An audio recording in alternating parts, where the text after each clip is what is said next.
Hey everybody. This is Everyman here, and this is part 2 of our kill rig conversion or Kitbash. So I wanted to pop in here real quick and capture a few things of in-process work before I get too far down the road and it's too hard for me to show you what we did. I have cleaned these models in front of you, so I have, scratched off or cleaned up the mold lines, glued things together. The wheels are attached, as you can see, so things are actually bonded. We have started to actually put this thing together. No longer a mock-up as we discussed in part 1. So I wanted to show you real quick. Again, this is why I popped in. So right there you can see those two locations. It is now glued or bonded to the frame using those 2 points. But more importantly, I wanted to show you the difference between the left and right in its current state. Let's get out our pointer. Okay, so here you can see that I have cleaned this bone up right on this side. So I have cut out all this stuff right here, which is GW's strapping. So on one side, I left the strapping just to show you what I did, and I cleaned up this other side.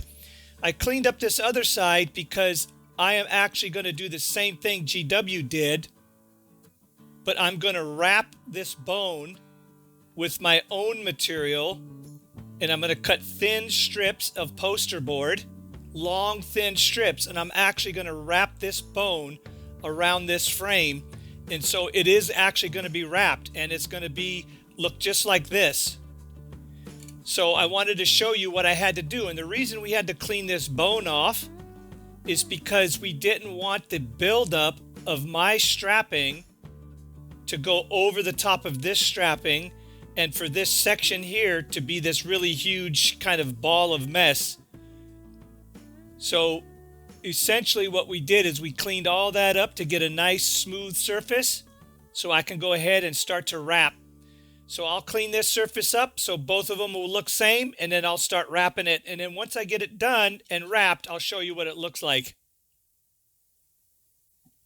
Okay, let's put this back down. So the second thing I wanted to pop in here and show you is, again, in part 1, we talked about how I bonded some poster board together. So here is some wax paper with some poster board inside. I use the wax paper so I don't screw up the kitchen table or any other surface. When I bond these, as I told you in the part 1, I stuck a book or a stack of books on top of these. And this helps to peel this off.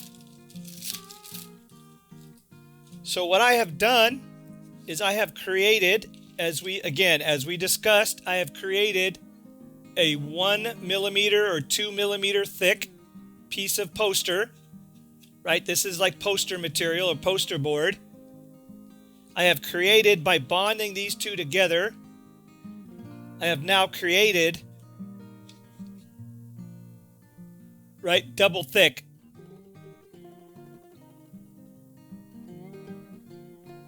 So now I have a thick 4 to 5 millimeter bonded and glued surface that I'm going to cut out, as we discussed, the back stanchions that are going to go into the back here.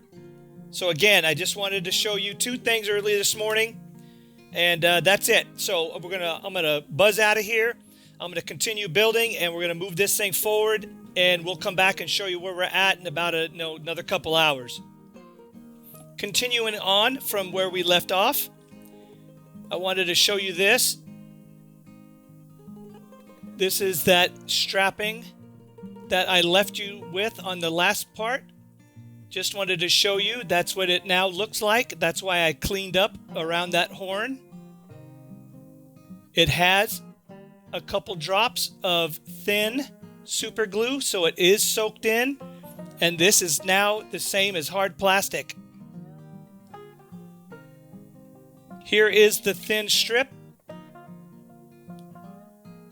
basically nice thin strip. Take a metal ruler, nice sharp metal ruler, nice sharp razor blade, and go ahead and cut yourself a nice thin strip of poster board. Come in here, basically glue it right there, and then just start wrapping. And once you start wrapping, once you're done, lock it in with thin super glue. Okay, I'm going to do the other side. We'll come back and I'll get some more of this done.